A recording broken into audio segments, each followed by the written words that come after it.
question principale qu'on pose. Cette hypothèse du Congo, quelle histoire, déplacer les populations palestiniennes, déporter les populations palestiniennes. Difficile de donner des ordres de grandeur, on parle de quoi, de milliers, de dizaines de milliers, de centaines de milliers dans d'autres pays pour pouvoir recoloniser Gaza. Cette hypothèse-là, je le disais, on l'évoquait dès avant-hier, il y a 2 jours. Et à l'époque, c'était Smotrich et Ben Gvir, c'est-à-dire 2 ministres considérés vraiment comme l'extrême droite, ultranationaliste et vraiment particulière. Et on se disait, ils vont être amenés à la raison, marginale. Eh bien, depuis 2 autres ministres du Likoud défendent cette même position publiquement. Et voilà que des conversations rapportées au sein du cabinet indiquent que Benjamin Netanyahou lui-même travaille à cette hypothèse et que, effectivement, le Congo a été contacté, qu'il y a des discussions pour voir dans quelles conditions il pourrait accepter une partie de ces populations. Voyons d'abord les faits, parce que ça paraît inimaginable quand on le dit comme ça. C'est bien la réalité, et puis on en discutera. Voici les indispensables avec Quentin Bérichel.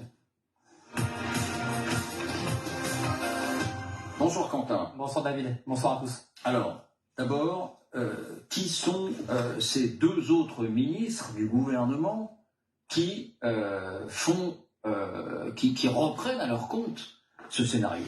Eh bien, il y a d'abord Gila Gamliel. Regardez, c'est la ministre israélienne du renseignement ici à gauche. C'est une fidèle de Benjamin Netanyahou.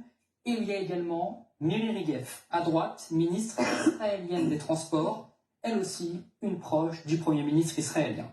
Précision importante, elles ne sont pas membres de partis considérés comme extrémistes ou ultranationalistes, mais elles appartiennent bien au Likoud, le principal parti de la droite israélienne, et leurs dernières déclarations sont explicites. D'abord, Gila Gamliel aux médias israéliens Zman, la migration volontaire des Palestiniens de Gaza est le meilleur programme et le plus réaliste pour l'après-guerre. Miri Regev, de son côté, affirme que, je cite, la bande de Gaza fait partie de la terre d'Israël sur laquelle nous avons des droits, y compris celui de nous y installer. Et il y aurait donc déjà des discussions avec certains pays pour qu'ils accueillent les Palestiniens, en particulier le Congo.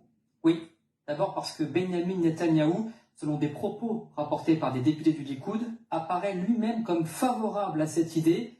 Il aurait même évoqué un processus déjà en cours. Notre problème, indique-t-il, c'est de trouver des pays pour accueillir des Palestiniens. Mais nous y travaillons, aurait-il déclaré ces dernières heures. C'est un changement de pied, car en début de semaine encore, le Premier ministre israélien semblait encore réfuter l'idée.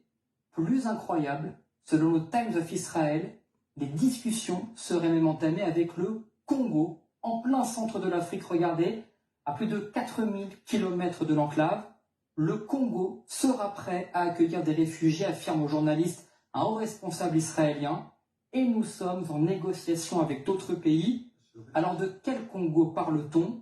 Vraisemblablement de la République démocratique du Congo, capitale Kinshasa.